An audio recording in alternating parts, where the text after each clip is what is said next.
Praise the Lord, hallelujah.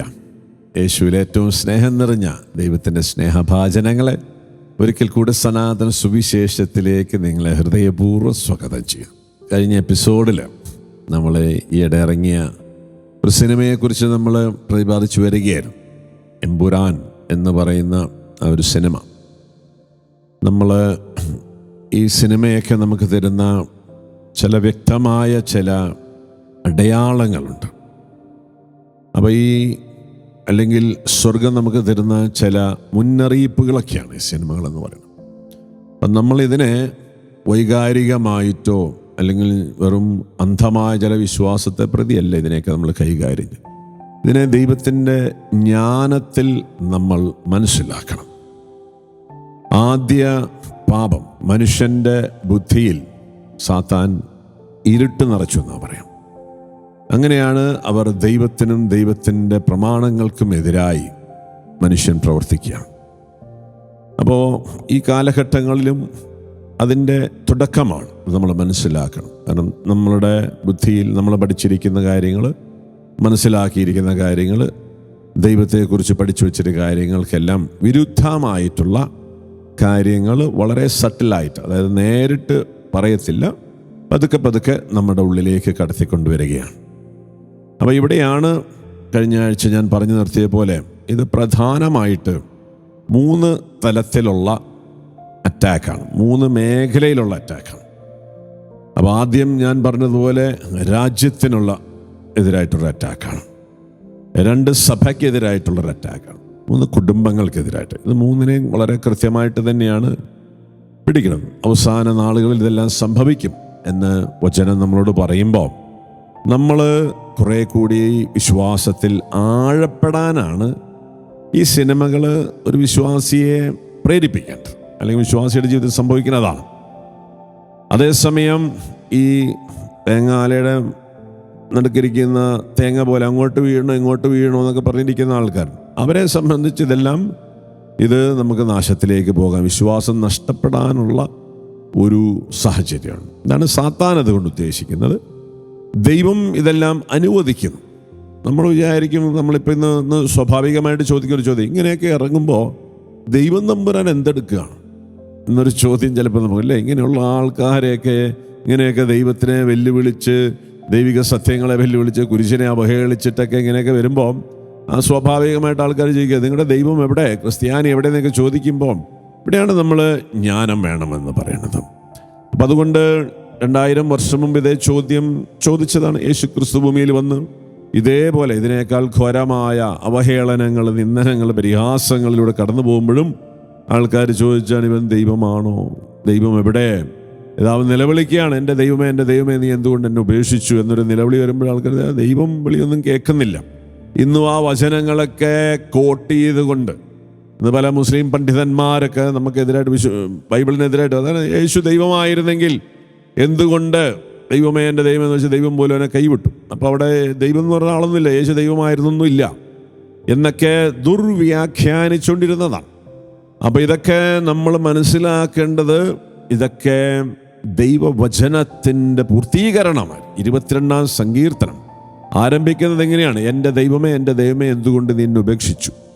ഈ വചനം ഈ സങ്കീർത്തനത്തിൽ പറയുന്നുണ്ട്, മിശിഹാ വരുമ്പോൾ അവൻ ക്രൂശിക്കപ്പെടും, അവൻ പീഡിപ്പിക്കപ്പെടും, അവൻ്റെ കൈകാലുകൾ കുത്തിത്തുളയ്ക്കപ്പെടും. 14 മുതലുള്ള 22-14 മുതൽ വചനങ്ങൾ നമ്മൾ വായിക്കണം. അവൻ്റെ വസ്ത്രങ്ങൾക്ക് വേണ്ടി അവർ കുറിയിടും. ഇങ്ങനെയൊക്കെ വളരെ കൃത്യമായ വചനങ്ങൾ എഴുതി വെച്ചതിൻ്റെ പൂർത്തീകരണമായിരുന്നു യേശുവിൻ്റെ കുരിശിലെ ആ പ്രാർത്ഥന. അപ്പോൾ അന്നും കുറേ പേര് ഇതിനെ വൈകാരികമായിട്ട് നോക്കിക്കൊണ്ടിരുന്നു, കുറേ പേര് ഇതിനെ വെല്ലുവിളിച്ചു, അല്ലേ, നീ ദൈവമാണെങ്കിൽ തെളിയിക്ക് എന്നൊക്കെ പറഞ്ഞു. കുറേ പേര് ഇത് വിശ്വാസത്തിന് ഇടർച്ചയാണ്, കാരണം ദൈവം ആയിരുന്നെങ്കിൽ നീ, യഹൂദന്മാർക്ക് വലിയ ഇടർച്ചയായിരുന്നു, ദൈവത്തിൻ്റെ ശക്തിയൊന്നും അവിടെ പ്രകടിപ്പിക്കുന്നില്ല, യേശു 3 ആണിമേൽ മരിക്കുകയാണ്. ഇതൊക്കെ ദൈവിക ജ്ഞാനം നമുക്കുണ്ടാകും. അന്ന് പറഞ്ഞതുപോലെ ഈ അവസാന നാളുകളിൽ ഇതെല്ലാം സംഭവിക്കും. യേശു മരിക്കുന്നതിന് 1000 വർഷം മുമ്പ് സങ്കീർത്തനത്തിൽ എഴുതി വെച്ച കാര്യമാണ് യേശുവിനെ കുറിച്ച് സംഭവിച്ചത്. അപ്പോൾ യേശു എന്തിനാ അങ്ങനെയൊക്കെ പ്രാർത്ഥിച്ചത്? അല്ലയോ യഹൂദന്മാരെ, നിങ്ങളുടെ പുസ്തകത്തിൽ ഇത് എഴുതി വെച്ചിട്ടുണ്ട്, ഇത് നിങ്ങളുടെ വചനത്തിൻ്റെ, നിങ്ങൾ ഈ വചനമെല്ലാം കാണാപ്പാടെ പഠിച്ചവരാണ്, ഈ പഠിച്ച് മനസ്സിലാക്കിയിരുന്ന നിങ്ങളുടെ പുസ്തകത്തിൽ എഴുതിയിരിക്കുന്ന പൂർത്തീകരണമാണ് ഈ സംഭവിക്കുന്നത്. അപ്പോൾ ഈ വചനത്തിൻ്റെ പൂർത്തീകരണം സംഭവിക്കുന്നത് കണ്ട് ഇത് മിശിഹായാണെന്ന് വിശ്വസിച്ച് അത് മിശിഹായെ ഏറ്റുപറയേണ്ട അവസരമായിരുന്നു. എന്നാൽ അവരത് തള്ളിപ്പറഞ്ഞു. അങ്ങനെ അവർക്കത് വലിയ ദുരന്തത്തിന് കാരണമായി. ഇന്നും ഇതൊക്കെ പറഞ്ഞു വരുമ്പോൾ വചനത്തിൻ്റെ പൂർത്തീകരണം സംഭവിച്ചുകൊണ്ടിരിക്കുകയാണ്. ഇത് മനസ്സിലാക്കിക്കൊണ്ട് യേശുവിലുള്ള വിശ്വാസം അനുസരിച്ച് നമ്മുടെ ജീവിതത്തെ നവീകരിച്ച് സുവിശേഷം മറ്റേത് കാലഘട്ടത്തെക്കാൾ തീക്ഷ്ണമായ രീതിയിൽ പ്രഘോഷിക്കപ്പെടേണ്ട ആവശ്യകതയാണ്. അല്ലെ? വചനം എങ്ങനെയാ പറയാം? മത്തായി സുവിശേഷം 24, നിങ്ങൾ യുദ്ധങ്ങളെ പറ്റും 6, നിങ്ങൾ യുദ്ധങ്ങളെ പറ്റി കേൾക്കും, അവയെ പറ്റിയുള്ള കിംവദന്തികൾ, എന്നാൽ നിങ്ങൾ അസ്വസ്ഥരാകരുത്, കാരണം ഇതെല്ലാം സംഭവിക്കേണ്ടതാണ്. എന്നാൽ ഇനിയും അവസാനമായിട്ടില്ല. ജനം ജനത്തിനെതിരായും രാജ്യം രാജ്യത്തിനെതിരായും ഉണർന്നെഴുന്നേൽക്കും. ഇനിയിപ്പോൾ നിങ്ങളൊക്കെ സംഭവിക്കാൻ പോവാണ്. ഇതൊക്കെ അടുത്ത കാലങ്ങളിൽ സംഭവിക്കാൻ പോകുന്നതാണ്. ഇപ്പോൾ തന്നെ നമ്മൾ കണ്ടിട്ടുണ്ട്, അമേരിക്കയിലൊരു ഒരു ബിസിനസ് വാർ, എക്കണോമിക്കൽ വാർ തുടങ്ങിയിരിക്കുകയാണ്. അപ്പോൾ രാജ്യങ്ങളൊക്കെ അങ്ങോട്ടും ഇങ്ങോട്ടൊക്കെ എതിരായി തുടങ്ങും, ജനങ്ങൾ എതിരായി തുടങ്ങി. അപ്പോൾ ഇത് പ്രഖ്യാപിച്ച അമേരിക്കൻ പ്രോഡക്റ്റുകളിനെ ബഹിഷ്കരിക്കാൻ തുടങ്ങുന്നു. ഇങ്ങനെയൊക്കെ പല രീതിയിലുള്ള അസ്വസ്ഥത മുമ്പൊന്നും നമ്മുടെ ലോകത്തിൽ സംഭവിച്ചിട്ടില്ലാത്ത രീതിയിലുള്ള ജനങ്ങൾ ജനത്തിനെതിരായി, പ്രസ്ഥാനങ്ങൾക്കെതിരായിട്ടെല്ലാം വരാൻ പോവാണ്. ഇതെല്ലാം കാണുമ്പോൾ നമ്മളിങ്ങനെ അയ്യോ എന്ന് പറഞ്ഞ് വിളവിളിക്കേണ്ട കാര്യമില്ല. കർത്താവിൻ്റെ സമയം, അവൻ വരുന്നതിന് സമയം അടുത്തുകൊണ്ടിരിക്കുന്നു. അപ്പോൾ വചനം നമ്മൾ ഓർമ്മിപ്പിക്കുകയാണ്, അവൻ്റെ വരവിനെ നിങ്ങൾ ത്വരിതപ്പെടുത്തുക. പത്രോസ്ലീഹ ഇങ്ങനെയൊക്കെ സംഭവിക്കുന്നത് കാണുമ്പോൾ പത്രോസിൻ്റെ ലേഖനത്തിൽ നമ്മൾ വായിക്കുന്നുണ്ട്. 2-ാമത്തെ ലേഖനം 3-ാമത്തെ അധ്യായം 9, കാല വിളംബത്തെക്കുറിച്ച്. ചിലർ വിചാരിക്കുന്നത് പോലെ കർത്താവ് തൻ്റെ വാഗ്ദാനങ്ങൾ പാലിക്കുന്നതിൽ താമസം വരുത്തുന്നില്ല. ആരും നശിച്ചു പോകാതെ എല്ലാവരും അനുതപിക്കണമെന്ന് അവിടുന്ന് ആഗ്രഹിക്കുന്നുകൊണ്ട് നിങ്ങളോട് ദീർഘക്ഷമ കാണിക്കുന്നേ ഉള്ളൂ. അപ്പോൾ 3-ാമത്തെ അധ്യായത്തിൽ 3 മുതൽ വചനത്തിന് ആദ്യം തന്നെ നിങ്ങളിത് മനസ്സിലാക്കണം. അധമ വികാരങ്ങൾക്ക് അടിമപ്പെട്ട് ജീവിക്കുന്ന നിന്ദകർ നിങ്ങളെ പരിഹസിച്ചുകൊണ്ട് അവസാന നാളുകളിൽ പ്രത്യക്ഷപ്പെടും. അവർ പറയും, അവൻ്റെ പ്രത്യാഗമനത്തെക്കുറിച്ചുള്ള വാഗ്ദാനം എവിടെ? അപ്പോൾ യേശു വരുന്നു എന്നൊക്കെ പറഞ്ഞിട്ട് എന്തായി, ഇതൊന്നും സംഭവിക്കുന്നില്ലല്ലോ എന്ന് പറഞ്ഞുകൊണ്ടിരിക്കുന്ന ഒരു കാലഘട്ടം ഉണ്ടായിരുന്നില്ല. നമ്മൾ ഈ സനാതന സുവിശേഷകർ പ്രസംഗിക്കുമ്പോഴും ആൾക്കാർ നിങ്ങൾ എന്തിനാണ് ഇതൊക്കെ പറഞ്ഞുകൊണ്ടിരിക്കുന്നത്, എവിടെയാണ് ഇതൊക്കെ പണ്ട് കാലത്തെ ഉള്ള കാര്യങ്ങളാണ്, ഇതൊന്നുമില്ല. അത് പറഞ്ഞുകൊണ്ടിരിക്കുന്നവർക്കുള്ള ഉത്തരം കൂടിയാണ് ഇതൊക്കെ സമയത്തിന് തകവിൽ ഇത് വന്നുകൊണ്ടിരിക്കുകയാണ്. അപ്പോൾ യേശുവിൻ്റെ വരവിനും ഇന്ന കാര്യങ്ങളൊക്കെ സംഭവിക്കുന്നുള്ള കൃത്യമായി പറഞ്ഞിട്ടുണ്ട്. അത് സംഭവിക്കുന്നത് നമ്മുടെ വിശ്വാസത്തെ വർദ്ധിപ്പിക്കുകയും, പൗലോസ്ലീഹ വീണ്ടും പറയണം 12-ാമത്തെ വചനം, ആകാശം തീയിൽ വെന്തു നശിക്കുകയും മൂലപദാർത്ഥങ്ങൾ വെന്തുരുകയും ചെയ്യുന്ന ദൈവത്തിൻ്റെ ആഗമനത്തെ പ്രതീക്ഷിക്കുകയും ത്വരിതപ്പെടുത്തുകയും ചെയ്യുവിൻ. നീതി നിവസിക്കുന്ന പുതിയ ആകാശവും പുതിയ ഭൂമിയും അവിടുത്തെ വാഗ്ദാന പ്രകാരം നാം കാത്തിരിക്കുന്നു. അപ്പോൾ യേശുവിൻ്റെ ആ വരവിനെ ത്വരിതപ്പെടുത്തേണ്ട സമയമാണ്. എങ്ങനെ ത്വരിതപ്പെടുത്തുക? നമ്മൾ വിശുദ്ധിയിൽ, വിശ്വാസത്തിൽ, സുവിശേഷ പ്രഘോഷണത്തിൽ ഈ സത്യങ്ങൾ അറിയാതെ ഇനിയും ഉറങ്ങി മയങ്ങി കിടക്കുന്ന മക്കളെ ഇതിനു വേണ്ടി ഒരുക്കുക. ഇല്ലേ? യേശുവിൻ്റെ വരവിന് വേണ്ടി എത്രയോ ആത്മാക്കളെ, സഭയെ ഒരുക്കുക. അപ്പോൾ ഈ ഒരുക്കലിൻ്റെ പേരാണ് എന്ത്? ത്വരിതപ്പെടുത്തുക എന്ന് പറയുന്നത്. അപ്പം നമ്മൾ ആ വരവിനെ മനസ്സിലാക്കി നമ്മൾ പ്രവർത്തിച്ചുകൊണ്ടിരിക്കുകയാണ്. അപ്പം ഇത് കാണുമ്പോൾ നമ്മൾക്ക് നമ്മുടെ വിശ്വാസത്തെ കുറെ കൂടി ആഴത്തിൽ നമ്മൾ മനസ്സിലാക്കാൻ വേണ്ടിയിട്ടാണ്. അപ്പം എന്നിട്ട് പറയുകയാണ്, ക്ഷാമങ്ങളും ഭൂകമ്പങ്ങളും പല സ്ഥലങ്ങളിലുണ്ടാവും. മത്തായി സുവിശേഷം 24:7. ഇതെല്ലാം ഈറ്റുനോവിൻ്റെ ആരംഭം മാത്രമാണ്. ഈറ്റുനോവിനെ കുറിച്ച് നമുക്കറിയാം. എന്താണ്? ഒരു സ്ത്രീക്ക് പ്രസവവേദന അനുഭവിക്കുന്ന സമയമാണ്. അത് ഈറ്റുനോവ് വരുമ്പോൾ തന്നെ അത് വരുമ്പോൾ മനസ്സിലാക്കുകയാണ്, ഇനി കുറേ കൂടി കട്ടിയായ വേദനകളൊക്കെ വരാൻ പോകുന്നുണ്ട്. അല്ലേ? അപ്പോൾ ഈറ്റുനോവിൻ്റെ ആരംഭ കാലഘട്ടത്തിലാണ് നമ്മൾ നിൽക്കുന്നത്. ഈ ആരംഭകാലം എന്ന് പറയുമ്പോൾ നമ്മൾ വിചാരിക്കുന്നൊരു സമയമല്ല. അതുകൊണ്ട് ദൈവത്തിൻ്റെ സമയം 1 വർഷം 1000 വർഷം പോലെയും 1 ദിവസം 1000 വർഷം പോലെയാണ് ദൈവത്തിൻ്റെ കാഴ്ചപ്പാട്. എങ്കിലും എന്ന് വെച്ചാൽ ഇങ്ങനെ എന്തോ ഒരു കാലത്ത് നടക്കാൻ പോകുന്നൊരു കാര്യമല്ല. വളരെ കൃത്യമായി ഇത് അടുത്ത് വന്നുകൊണ്ടിരിക്കുന്നത് ഈറ്റുനോവിൻ്റെ ആരംഭമാണ്. ഈറ്റുനോവിന് കഴിഞ്ഞ ശേഷം കുറച്ചുകൂടി കട്ടിയായ വേദനകൾ വരും. എന്നാൽ ഈ വേദനകളെല്ലാം എന്തിനുള്ളതാണ്? അതൊരു കുഞ്ഞ് ജനിക്കാൻ വേണ്ടിയിട്ടുള്ളതാണ്. അപ്പോൾ ആ ജനനത്തോടു കൂടി ഈ വേദനകളെല്ലാം ഒരു സ്ത്രീ മറക്കുകയാണ്, അല്ലെങ്കിൽ സ്ത്രീയുടെ ജീവിതത്തിൽ അപ്രത്യക്ഷമാണ്. ഒരു കുഞ്ഞ് പ്രസവിച്ചു കഴിഞ്ഞാൽ പിന്നെ സ്ത്രീയെ പ്രസവവേദനയെ കുറിച്ച് ഓർക്കുക പോലില്ല എന്ന് പറഞ്ഞതുപോലെ നമ്മൾ ഈ ലോകത്ത് നമ്മുടെ വിശ്വാസം, യേശുക്രിസ്തുള്ള വിശ്വാസത്തിൽ നമ്മൾ നിലനിൽക്കുന്നതിൻ്റെ ഒരു വലിയ സാക്ഷാത്കാരം നടക്കാൻ പോകുന്നതിൻ്റെ തുടക്കമാണിത്. അപ്പം അതുകൊണ്ട് നമ്മൾ ഇതിനെ കാണേണ്ടത് അങ്ങനെയാണ്. അല്ലാണ്ട് ഇതിനോടെല്ലാം മല്ലടിക്കാനും ഇതിനോടെല്ലാം എതിർക്കാനും നമ്മൾ പോകാൻ കർത്താവ് പറയുന്നില്ല. 2, യേശു എതിർത്തിരുന്നില്ല. അപ്പോൾ അതുകൊണ്ട് നമ്മളും ഇതിനോട് എതിർപ്പല്ല വേണ്ട. നമുക്കൊരു വെറുപ്പ്, വൈരാഗ്യം നമ്മളിൽ വരാതെ ശ്രദ്ധിക്കണം. കാരണം നമ്മളിൽ വെറുപ്പും വിദ്വേഷവും വൈരാഗ്യം ഉണ്ടാക്കിക്കുക എന്നുള്ളതാണ് സാത്താൻ്റെ ഉദ്ദേശം. അതാണ് നമ്മൾ മനസ്സിലാക്കേണ്ടത്. അപ്പോൾ യേശു ക്രിസ്തുവിനെ ഇത്രമാത്രം പീഡിപ്പിച്ച് അവഹേളിച്ച് നിന്ദിച്ച് കുരിശിൽ തറച്ചപ്പോഴും ഈ പരിശുദ്ധ അമ്മയാകട്ടെ യോഹന്നാനാകട്ടെ യേശുവാകട്ടെ അവരിൽ സ്നേഹം വറ്റിപ്പോയില്ല. അവര് ഈ അനീതിനെ, അക്രമത്തെ, ഈ തോന്നിയവാസത്തെ സ്നേഹം കൊണ്ട് നേരിട്ടു. അപ്പൊ ഇത്തരത്തിലുള്ള അവഹേളനങ്ങൾ, നിന്ദനങ്ങൾ, പരിഹാസങ്ങൾ വരുമ്പോൾ സ്വാഭാവികമായി നമ്മുടെ ഉള്ളില് വെറുപ്പ് വിദ്വേഷം വരാം. അവിടെ വെറുപ്പ് വിദ്വേഷത്തെ നമ്മൾ ഉണർത്തി വിടരുത്. അവിടെ നമ്മൾ സ്നേഹത്തെ രൂപപ്പെടും, സ്നേഹത്തെ നമ്മൾ ഉൽപ്പാദിപ്പിക്കേണ്ടിയിരിക്കുന്ന സമയമാണ്. അപ്പോൾ ഈ സ്നേഹത്തിൽ നമ്മൾ ഇതിനെ കൈകാര്യം ചെയ്യേണ്ട ഒരു സമയമാണ്. അപ്പോൾ അവിടെ വെറുപ്പ് വന്നു കഴിഞ്ഞാൽ ഇതിൻ്റെ എല്ലാം പുറകിൽ പ്രവർത്തിക്കുന്ന, നമ്മൾ നോക്കും ചില കലാകാരന്മാരും ചില എഴുത്തുകാരൊക്കെ എഴുതി വെച്ചായിരിക്കും, പക്ഷെ അത് ചില സാത്താൻ്റെ ഉപകരണങ്ങളാണ് അവർ.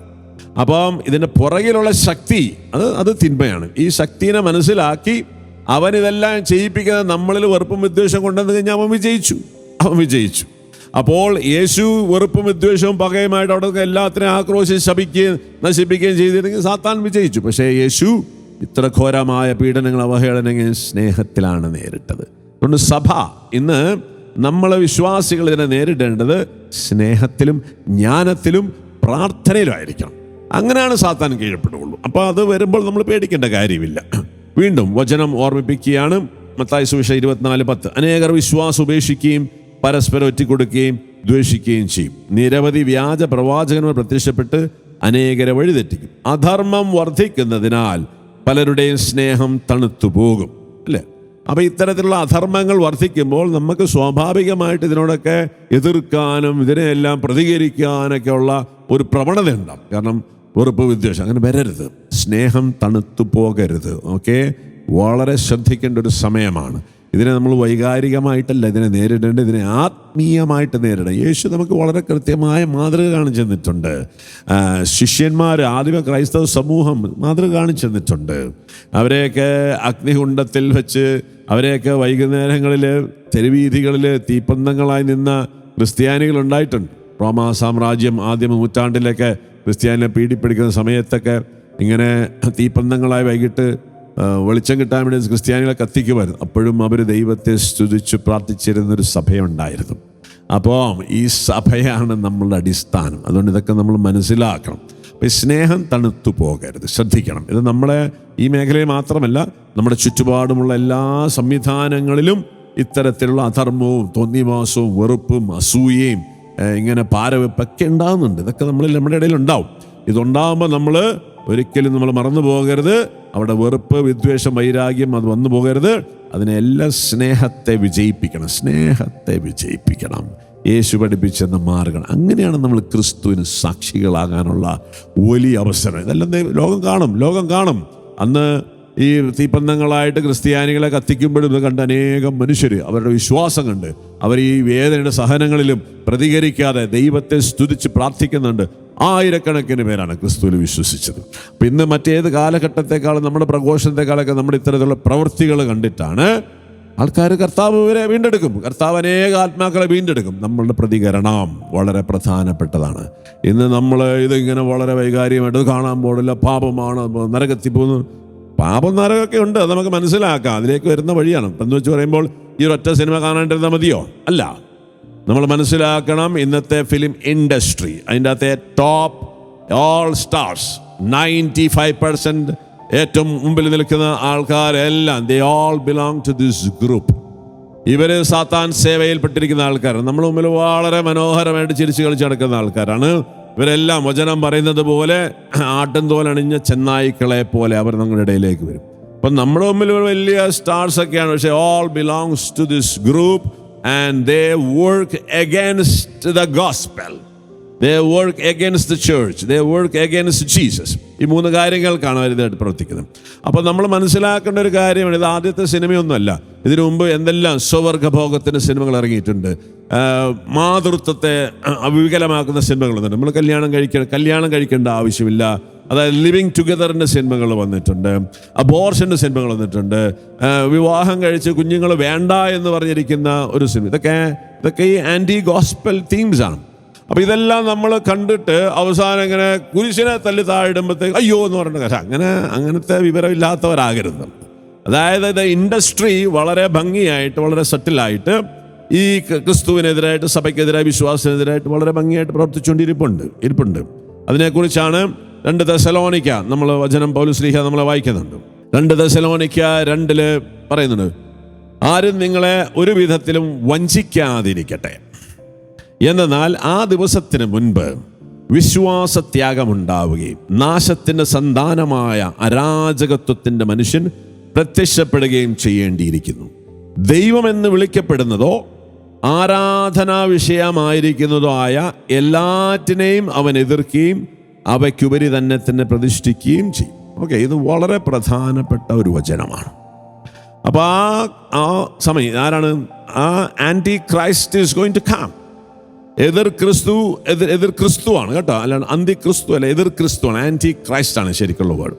അപ്പോൾ ക്രിസ്തുവിന് എതിരായിട്ടുള്ള, ഈ സത്യത്തിനെതിരായിട്ടുള്ള പ്രത്യക്ഷപ്പെടാൻ പോവാണ്. അപ്പോൾ പ്രത്യക്ഷപ്പെടുന്നതിന് മുൻപ് ഇങ്ങനെ ചില പ്രവൃത്തികൾ വരും അല്ലേ? യേശു പ്രത്യക്ഷപ്പെടുന്നതിന് മുമ്പ് വചനങ്ങൾ അയക്കൽ, പ്രവാചകന്മാർ വഴി വചനങ്ങൾ അയച്ചു. പിതാവായ ദൈവം പുത്രൻ്റെ വരവിന് മുൻപ് പ്രവാചകന്മാർ വഴി സന്ദേശങ്ങൾ കൊടുത്താണ് യേശു ജനിക്കുന്നത്. ഇതേ മെത്തഡോളജിയാണ് സാത്താനും പ്രയോഗിക്കാൻ പോകുന്നത്. സർപ്പം, ഈസ് ദ സൈറ്റൻ. അവൻ ആ ആൻറ്റി ക്രൈസ്റ്റ് എന്ന് പറയുന്ന എലമെന്റ് വരുന്നതിന് മുൻപ് അവനിങ്ങനെ ചിത്രങ്ങളിലൂടെ, സന്ദേശങ്ങളിലൂടെ, സാഹിത്യത്തിലൂടെ, കഥകളിലൂടെ, പാട്ടുകളിലൂടെ, സിനിമകളിലൂടെ ഒക്കെ, വ്യാജ പ്രബോധനങ്ങളിലൂടെ എല്ലാം ആ എലമെന്റിനെ കൊണ്ടുവരും.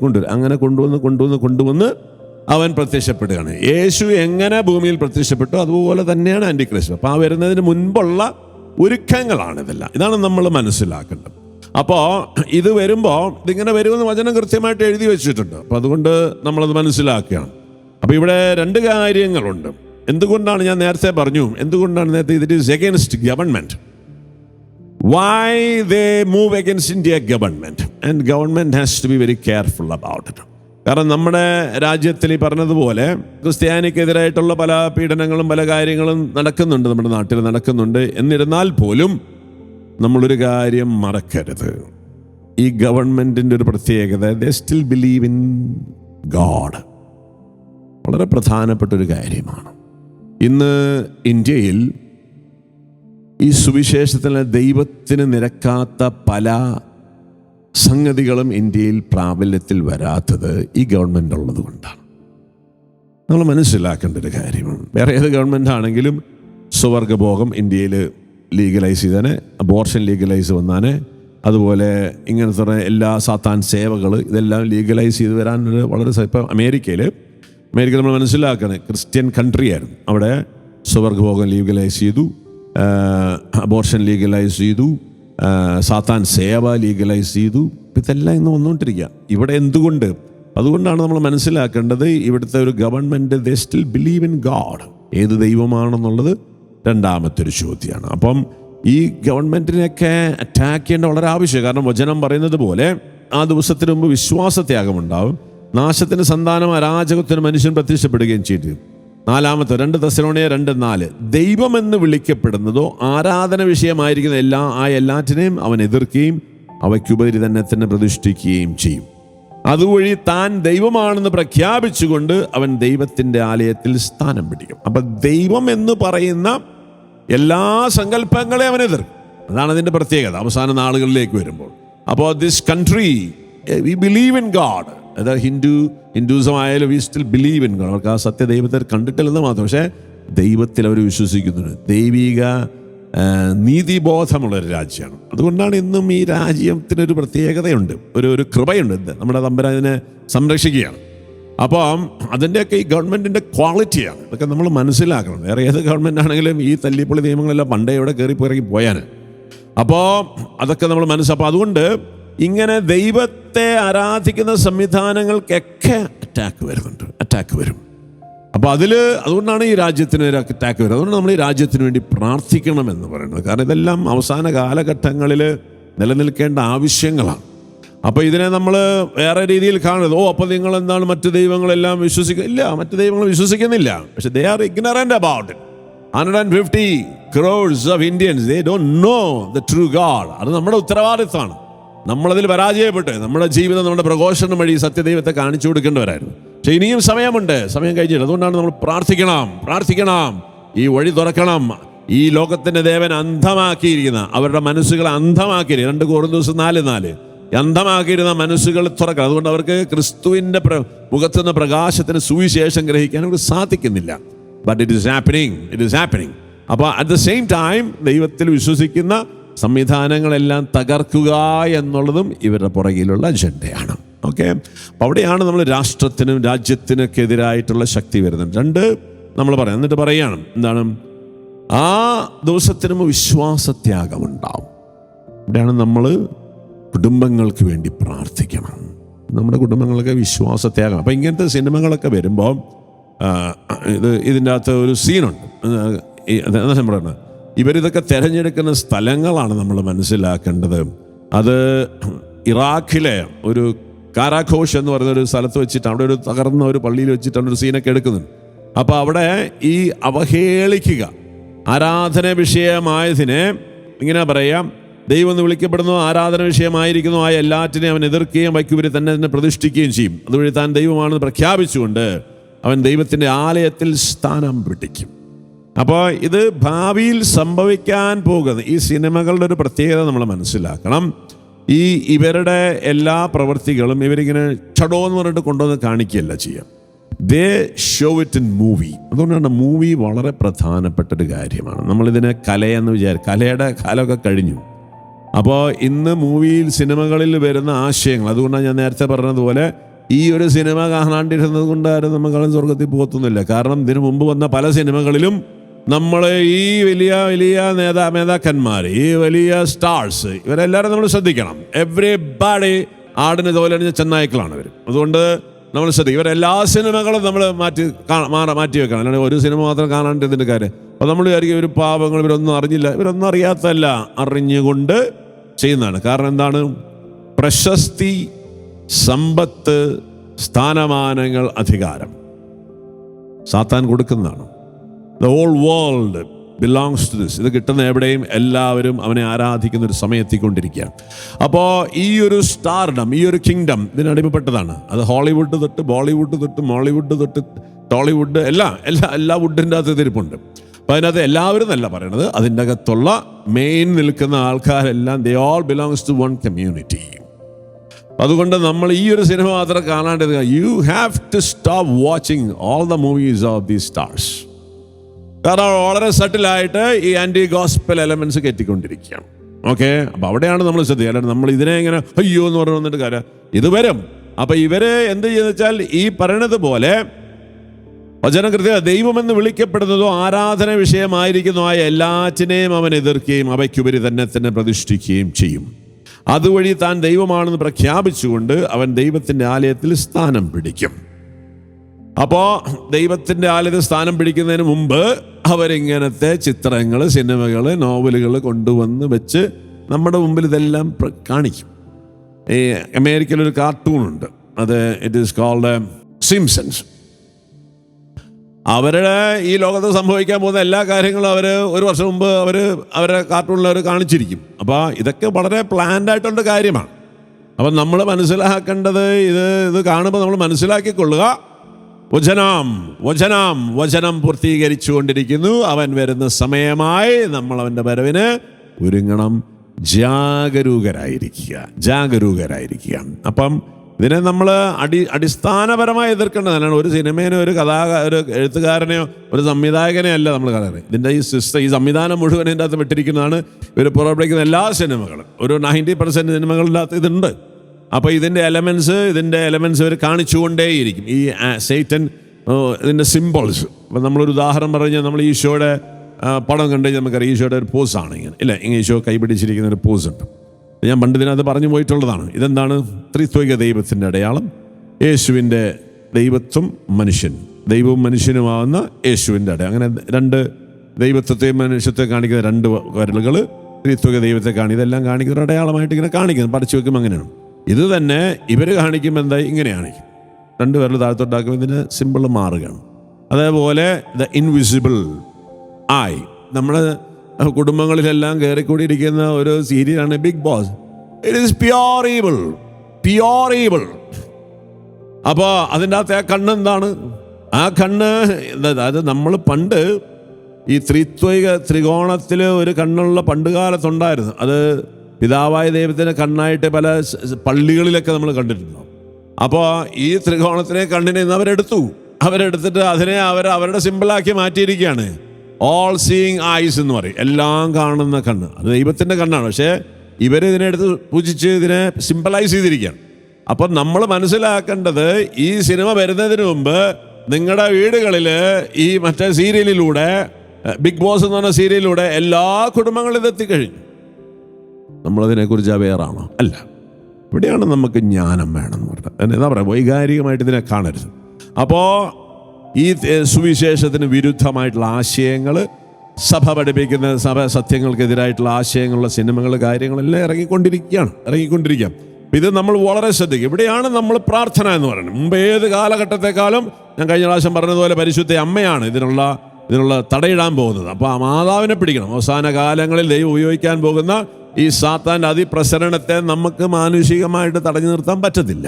വിശുദ്ധ ലൂയി മോൺഫോർട്ട് ഇങ്ങനെ പറയുന്നുണ്ട്, മിശിഹ തൻ്റെ ആദ്യത്തെ വരവിന് ഒരു മാർഗം സ്വീകരിച്ചു. ഓക്കെ, മിശിഹ യേശു ഭൂമിയിലേക്ക് വരുമ്പോൾ ഒരു മാർഗം സ്വീകരിച്ചിരുന്നു. ഓക്കെ, ഇതൊക്കെ മനസ്സിലാക്കണം. നമ്മൾ ഈ ദൈവിക സത്യങ്ങൾ പഠിക്കുമ്പോൾ നമുക്ക് ഒരു കാര്യം വളരെ എളുപ്പത്തിൽ മനസ്സിലാക്കാൻ, ദൈവത്തിൻ്റെ പ്രവർത്തിക്ക് എല്ലാം ഒരു പാറ്റേൺ ഉണ്ട്. അപ്പോൾ ഈ പാറ്റേൺ മനസ്സിലാക്കി കഴിഞ്ഞാൽ നമുക്ക് വളരെ പെട്ടെന്ന് ഇതിനെ ഉൾക്കൊള്ളാൻ സാധിക്കും. ആദ്യ പാപത്തിൻ്റെ ഒരു പാറ്റേൺ നമ്മൾ കാണുന്നുണ്ട്. ഉൽപ്പത്തി പുസ്തകം, സ്ത്രീയുണ്ട്. ആദ്യ മനുഷ്യൻ്റെ അധപ്പതനത്തിൻ്റെ സമയം എവിടെയുണ്ട്? ഒരു സ്ത്രീയുണ്ട്, പുരുഷനുണ്ട്, ഒരു വൃക്ഷമുണ്ട്, ഒരു പഴമുണ്ട്, സാത്താനുണ്ട്. ഓക്കെ, ഇവിടെയാണ് അധപ്പതനം ആരംഭിക്കുന്നത്. 5 ഘടകങ്ങളുണ്ട്: സ്ത്രീ, പുരുഷൻ, വൃക്ഷം, പഴം, സാത്താൻ. രക്ഷാകരവേള വരുമ്പോൾ, യേശുവിൻ്റെ കുരിശുമരണം വരുമ്പോഴും മനുഷ്യകുലത്തിൻ്റെ രക്ഷയ്ക്ക് വരുമ്പോഴും നമ്മളിവിടെ കാണുന്നുണ്ട് ഒരു സ്ത്രീയുണ്ട്, ഒരു പുരുഷനുണ്ട്, സർപ്പമുണ്ട്. സർപ്പം എന്ന് പറയുമ്പോൾ യേശു പാപമേറ്റെടുത്ത് കിടക്കുന്ന യേശു, കുരിശിൽ കിടക്കുന്ന യേശുവാണ് സർപ്പത്തിൻ്റെ പ്രതിനിധാനം. പഴമുണ്ട്, ജീവനോട് നിത്യ ദിവ്യ കാരുണ്യം, അവൻ്റെ ശരീരരക്തം നമുക്ക് ജീവനായിട്ട് തരികയാണ്. ഓക്കെ, വൃക്ഷമുണ്ട്, വൃക്ഷത്തിലാണ് യേശു മരിക്കുന്നത്. അപ്പം ഇത് വളരെ പാറ്റേൺ ആണ്, നമ്മൾ മനസ്സിലാക്കിക്കൊള്ളാം. ഇതുപോലെ തന്നെ യേശു ഭൂമിയിലേക്ക് വരുമ്പം ഒന്നൊരു പാറ്റേൺ ഉണ്ട്. അപ്പം മിശിഹ തൻ്റെ ആദ്യത്തെ വരവിന് ഒരു മാർഗം സ്വീകരിച്ചു. അതാണ് മറിയം. അവിടുത്തെ പുനരാഗമനത്തിനും മറിയം മാർഗമായിരിക്കും. പക്ഷെ അത് വേറൊരു വിധത്തിലായിരിക്കുന്നത് മാത്രമേ ഉള്ളൂ. മറിയം തന്നെയായിരിക്കും അവൻ്റെ രണ്ടാമത്തെ വരവിന് മുമ്പും ഈ വരവിനെ ഒരുക്കുന്നത്, സഭയെ ഒരുക്കുന്നത്, വിശ്വാസികളെ ഒരുക്കുന്നത്. ക്രിസ്തുവിൻ്റെ രണ്ടാമത്തെ വരവിൻ്റെ സമയത്ത് സാത്താന് ചില അധികാരങ്ങൾ ദൈവം കൊടുത്തിട്ടുണ്ട്. ഈ അധികാരങ്ങൾ പരിശുദ്ധ അമ്മയുടെ കൺട്രോളിൽ അവൻ ചെയ്യാൻ പറ്റും. അല്ലാണ്ട് വെറുതെ ഇങ്ങനെ തോന്നിവാസം ചെയ്യാനൊന്നും സാത്താന് പറ്റത്തില്ല. അതുകൊണ്ടാണ് വെറുതെ അങ്ങ് തോന്നിവാസം ചെയ്യത്തില്ല. പക്ഷേ it will be controlled by the power of the Immaculate Heart of Mary. യെശയ്യായുടെ പുസ്തകം 2-ാമത്തെ അധ്യായം ഇങ്ങനെ 2-ാമത്തെ വചനം ഇങ്ങനെ പറയുന്നുണ്ട്, അവസാന നാളുകളിൽ കർത്താവിൻ്റെ ആലയം സ്ഥിതി ചെയ്യുന്ന പർവ്വതം എല്ലാ പർവ്വതങ്ങളും മുകളിൽ ഉയർന്നു നിൽക്കും, എല്ലാ ജനതകളും അതിലേക്ക് ഒഴുകും. അപ്പോൾ യെശയ്യായുടെ പുസ്തകത്തിൽ പറയണം, അവസാന നാളുകളിൽ കർത്താവിൻ്റെ ആലയം സ്ഥിതി ചെയ്യുന്ന പർവ്വതം എല്ലാ പർവ്വതങ്ങൾക്ക് മുകളിൽ ഉയർന്നു നിൽക്കും, എല്ലാ ജനതകളും അതിലേക്ക് ഒഴുകും. അപ്പം വിശുദ്ധ ഗ്രിഗറി നിസൻസിയാൻ, വൺ ഓഫ് നമ്മുടെ സഭാ ഡോക്ടർ ഓഫ് ദ ചർച്ച്, അദ്ദേഹം ഇങ്ങനെ പറയുകയാണ്, അനേകം പർവ്വതങ്ങളുടെ ഉച്ചകോടിയായി ഉയർന്നു നിൽക്കുന്ന പർവ്വതം പരിശുദ്ധ കന്യകാമറിയമാണ്. മറ്റെല്ലാ വിശുദ്ധരേക്കാൾ പ്രശോഭിതയായി അവൾ ദൈവത്തിൻ്റെ വാസസ്ഥലമായി ഉയർന്നു നിൽക്കുന്നു. വിശുദ്ധ ഡമഷീനും ഇതേ വിധം സാക്ഷ്യപ്പെടുത്തുന്നു. ദൈവം തൻ്റെ വാസസ്ഥലമാക്കാൻ തിരഞ്ഞെടുത്ത ഇഷ്ടപ്പെട്ട പർവ്വതമാണ് പരിശുദ്ധ മറിയം. ഓക്കെ, അവസാന നാളുകളിൽ അവൾ പ്രത്യക്ഷപ്പെടും. അതുകൊണ്ടാണ് നമ്മൾ പരിശുദ്ധ അമ്മയോട് ചേർന്നിട്ട് വേണം നമ്മൾ പ്രാർത്ഥന ആരംഭിക്കാൻ. ഇതിനെക്കുറിച്ച് കുറച്ചുകൂടി വിവരങ്ങൾ വരുന്നുണ്ട്. അപ്പം ഈ സത്യങ്ങൾ നമ്മൾ മനസ്സിലാക്കി, ഇറ്റ് ഈസ് ഓൾറെഡി ദെയർ, നമ്മുടെ വീടുകളിലൊക്കെ കടന്നു വന്നിരിക്കുകയാണ്. അപ്പം ഈ സീരിയലുകളും ഈ സീരിയലിൽ നേതൃത്വം കൊടുക്കുന്ന വ്യക്തികളുടെ സിനിമകളൊക്കെ നമ്മൾ നിർത്തണം. അല്ലാണ്ട് ഒരു സിനിമ മാത്രം നിർത്തിയിട്ട് കാര്യമൊന്നുമില്ല. അതാണ് നമുക്ക് വിവരമില്ല നമ്മൾ തോന്നി വൈകാരികമായിട്ട് പറയുന്നത്. നമ്മൾ ഇതിൻ്റെ പുറകിലെ സിസ്റ്റം മനസ്സിലാക്കി നമ്മുടെ കുഞ്ഞുങ്ങളെ പഠിപ്പിക്കണം. അതുകൊണ്ട് നമ്മുടെ സഭയ്ക്ക് കുടുംബത്തിനെതിരായിട്ടുള്ള ഏറ്റവും വലിയ ഈവിളാണ് ഈ ബിഗ് ബോസ് എന്ന് പറഞ്ഞ സിനിമ. അതിനകത്ത് യാതൊരു ധാർമ്മികതയില്ലാത്ത കുറേ കഥകളാണ് അതിനകത്ത്, കുറേ ആൾക്കാരാണ് ഇതൊന്ന് പുറപ്പെടുവിക്കുന്നത്. ഇതെല്ലാം കണ്ടിട്ട് നമ്മൾ മനസ്സിലാക്കുകയാണ് ഇങ്ങനെയൊക്കെയാണ് ജീവിക്കുന്നത്. നമ്മൾ മനസ്സിലാക്കും വളരെ സെറ്റിലായിട്ട് നമ്മുടെ കുടുംബങ്ങൾ കയറിയത്. ഇതിനേക്കാൾ മോശമായതാണ് അതിൻ്റെ അകത്ത് കിടക്കുന്നത്. അത് എല്ലാ ലാംഗ്വേജുകളിലും ഉണ്ട്, മനസ്സിലാക്കിക്കൊള്ളുക. ഇതിപ്പോൾ മലയാളത്തിൽ വന്ന് നമ്മളിത് മനസ്സിലാക്കില്ല. അതാണ് പറയുന്നത്, നമുക്ക് ഈ ജ്ഞാനം വേണം. വെളിപാട് പുസ്തകം ഇതിലേക്ക് നമ്മൾ അടുത്ത എപ്പിസോഡ് കൊണ്ട് നമ്മൾ വരുമ്പോൾ കൃത്യമായിട്ട് പറഞ്ഞു തരാം. ഇപ്പോൾ വെളിപാട് പുസ്തകത്തിലേക്ക് നമ്മൾ വരുമ്പം 12 അതിനാൽ സ്വർഗമേ അതിൽ വസിക്കുന്നവരെ ആനന്ദിക്കുവിൻ, എന്നാൽ ഭൂമിയെ സമുദ്രമേ നിങ്ങൾക്ക് ദുരിതം, ചുരുങ്ങിയ സമയമേ അവശേഷിക്കുന്നുള്ളൂ എന്നറിഞ്ഞ് അരിശം കൊണ്ട് പിശാച് നിങ്ങളുടെ അടുത്തേക്ക് ഇറങ്ങിയിട്ടുണ്ട് അല്ലേ. അപ്പം ഇതെല്ലാം കാണിക്കുമ്പോൾ നമ്മൾ മനസ്സിലാക്കുകയാണ് സാത്താൻ്റെ വിധിയുടെ സമയമായി, സാത്താനിൽ വിശ്വസിക്കുന്നവരുടെ വിധിയുടെ സമയം എടുത്തുകൊണ്ടിരിക്കുകയാണ്. അല്ലാതെ ഇത് ദൈവം ഉറങ്ങിക്കിടക്കുന്നതോ ക്രിസ്ത്യാനികൾ നട്ടലില്ലാത്തതുകൊണ്ട്. We all interest upon our God. ദൈവത്തിൻ്റെ പ്രവൃത്തി നടന്നോളും. യേശുക്രിസ്തു 2000 വർഷം ദൈവത്തിന് ഏൽപ്പിച്ചു കൊടുത്തതാണ്. അവൻ ദൈവമായിരുന്നിട്ടും എല്ലാ കഴിവുണ്ടായിരുന്നു, എല്ലാ കാര്യങ്ങളും വിധിയെല്ലാം ദൈവത്തെ ഏൽപ്പിച്ചു കൊടുക്കുക. നമ്മളോട് വിധിക്കാൻ ആരും ദൈവം പറഞ്ഞിട്ടില്ല. നമ്മൾ പ്രാർത്ഥിക്കുക, നമ്മൾ അനുഗ്രഹിക്കുക. അപ്പം ഈ സമയമാകുന്നത് കണ്ട് സാത്താൻ ഇറങ്ങിയിട്ടുണ്ട്. പത്രോസ് ലീഹ വീണ്ടും നമ്മളോട് പറയുന്നുണ്ട്. പത്രോസിൻ്റെ 1-ാമത്തെ ലേഖനം 3-ാമത്തെ അധ്യായം 8-ാമത്തെ വചനം, അവസാനമായി നിങ്ങളെല്ലാവരും ഹൃദയ ഐക്യവും അനുകമ്പയും സഹോദര സ്നേഹവും കരുണയും വിനയവും ഉള്ളവരായിരിക്കുവിൻ. ഓക്കെ, ഈ കാലഘട്ടത്തിലൊക്കെ നമുക്കുണ്ടാകേണ്ട നമ്മുടെ ആത്മീയ ജീവിതത്തിൽ നമ്മൾ രൂപപ്പെടുത്തേണ്ട ചില ക്വാളിറ്റീസാണ്. ഓക്കെ, എന്തൊക്കെയാണ്? ഹൃദയ ഐക്യവും അനുകമ്പയും സഹോദര സ്നേഹവും കരുണയും വിനയവും ഉള്ളവരായിരിക്കും. ഇതെല്ലാം സാത്താനെ എതിർക്കാനുള്ള ആയുധങ്ങളാണ് കേട്ടോ. അല്ലാണ്ട് നമ്മൾ വാളും സമരം വെച്ചിട്ടല്ല ഇവനെതിരെ പടപെട്ടണം. നമ്മുടെ യേശു കാണിച്ചെന്ന് യേശു പറഞ്ഞു, ഞാനൊന്ന് ഞൊടിച്ചാൽ പീലാത്തോസേ ഈ റോമാ സാമ്രാജ്യം നിങ്ങളൊക്കെ എടുത്ത് തോട്ടിക്കളയാൻ എനിക്ക് പറ്റും. പക്ഷേ I am not fighting against you, I am fighting against somebody. Okay, വേറൊരു ശക്തിക്കെതിരായിട്ടാണ്. അപ്പം അതുകൊണ്ട് അതിനുള്ള ആയുധങ്ങൾ ഇതാണ്. അല്ലാണ്ട് നമ്മൾ ശക്തി പ്രകടിപ്പിച്ചിട്ടല്ല ഈ അരൂപീനെ, ഇതിൻ്റെ പുറയിലുള്ള സർപ്പത്തെ നമ്മൾ നേരിടേണ്ടത്. എന്നിട്ട് പറയാണ്, തിന്മയ്ക്ക് തിന്മയോ നിന്ദനത്തിന് നിന്ദനമോ പകരം കൊടുക്കാതെ അനുഗ്രഹിക്കുവിൻ. അനുഗ്രഹം അവകാശമാക്കുന്നതിന് വേണ്ടി വിളിക്കപ്പെട്ടിരിക്കുന്നവനാണല്ലോ നിങ്ങൾ. നമുക്ക് വലിയൊരു അനുഗ്രഹം കിട്ടാനായിട്ടിരിക്കുക. അപ്പം അതുകൊണ്ട് ഇങ്ങനത്തെ കാര്യങ്ങൾ വരുമ്പോൾ നമ്മൾ അസ്വസ്ഥരായിട്ട് കോപവും ക്രോധവും വന്ന് ഇവരെല്ലാം തല്ലാനും പിടിക്കാനും ശപിക്കാനും നിൽക്കരുത്. We are called to bless them. Okay, ഇതിനുള്ള അഭിഷേകം പ്രാപിക്കണം. ഇതാണ് അന്ത്യകാല അഭിഷേകം. ഈ അഭിഷേകം ഉണ്ടോ നിനക്ക്? ഓക്കെ, അതോ നീ വൈകാരികമായിട്ട് ഇതിനെല്ലാം പ്രതികരിച്ചുകൊണ്ടിരിക്കണം? നമുക്ക് തുടർന്നും മനസ്സിലാക്കണം, കുറേ സത്യങ്ങൾ മനസ്സിലാക്കേണ്ടതുണ്ട്. അവസാന കാലഘട്ടങ്ങളിൽ ഞാൻ നേരത്തെ പറഞ്ഞ രാജ്യത്തിനെതിരെ, കുടുംബത്തിനെതിരെ, സഭയ്ക്കെതിരായി. എന്തുകൊണ്ടാണ് കേരള സഭ ലോകത്തിൽ ഇന്ന് ഏറ്റവും കൂടുതൽ കൃപ നിറഞ്ഞ, ദൈവത്തിൻ്റെ അഭിഷേകമുള്ള, ദൈവത്തിൻ്റെ തിരഞ്ഞെടുക്കപ്പെട്ടവരൊരു കൂട്ടായ്മയാണ് അല്ലേ. അവിടെ അറ്റാക്ക് വരും. അപ്പോൾ നമുക്ക് ഉണരാനുള്ള സമയമായി. ഇന്ന് നമ്മൾ സുഖലോലുപത, ലൗകികത, ദൈവിക ജ്ഞാനം നഷ്ടപ്പെട്ട്, ദൈവത്തിൻ്റെ ലാളിത്യമൊക്കെ നഷ്ടപ്പെട്ട് സഭ ഇങ്ങനെ ലോകത്തിൽ പവർഫുൾ ആകാനായിട്ട്, ലോകത്തിൽ എന്തൊക്കെയാകാൻ ശ്രമിച്ചുകൊണ്ടിരിക്കുകയാണ്. അവിടെ ഉള്ള അറ്റാക്ക് കടന്നു വരികയാണ്. അപ്പം ഈ ലൗകായതികതയും ഈ ലോകത്തിൻ്റെ ജ്ഞാനം നഷ്ടപ്പെട്ട്, ഈ പരിശുദ്ധി നഷ്ടപ്പെട്ട്, ലാളിത്യം നഷ്ടപ്പെട്ട സഭയ്ക്ക് ഈ തിന്മയെ എതിർക്കാനുള്ള കപ്പാസിറ്റി ഉണ്ടാവില്ല. ഇന്ന് വലിയൊരു സമൂഹം, സമർപ്പിതര്, ഈ വൈദികര്, സന്യസ്തര്, they are not able to fight against the spirit. പ്രാർത്ഥിക്കണം, സഭയ്ക്ക് വേണ്ടി പ്രാർത്ഥിക്കണം. ഓക്കെ, തുടർന്ന് നമ്മൾ കടന്നു വരാം. കുറേ സത്യങ്ങൾ നമ്മൾ മനസ്സിലാക്കും. അതുകൊണ്ട് വൈകാരികമായിട്ടല്ല, ഇതിനെ പ്രാർത്ഥനയിലും ജ്ഞാനത്തിലും നമ്മൾ നേരിടാം. കർത്താവ് നിങ്ങളെ അനുഗ്രഹിക്കട്ടെ. നമ്മുടെ കുടുംബങ്ങളെ, നമ്മുടെ മക്കളൊക്കെ ഇത് പറഞ്ഞ് മനസ്സിലാക്കി ഉണർപ്പിക്കണം. സമയമായി അല്ലേ? സുവിശേഷം, യേശുവിൻ്റെ 2-ാം വരവിനുള്ള സമയമായി. നമ്മൾ സുവിശേഷത്തിൽ വിശ്വസിക്കുക, അതനുസരിച്ച് ജീവിക്കാനും ആ സുവിശേഷം പ്രഘോഷിക്കാനും മുമ്പ് ഏത് കാലഘട്ടത്തേക്കാൾ സ്വർഗ്ഗം നമുക്ക് വാണിംഗ് ആണ് ഈ ചിത്രങ്ങൾ. Okay, God bless you. പരിശുദ്ധ അമ്മ നിങ്ങളെ സഹായിക്കട്ടെ. അമ്മയെ കുറിച്ച് കൂടുതൽ പഠിക്കാം.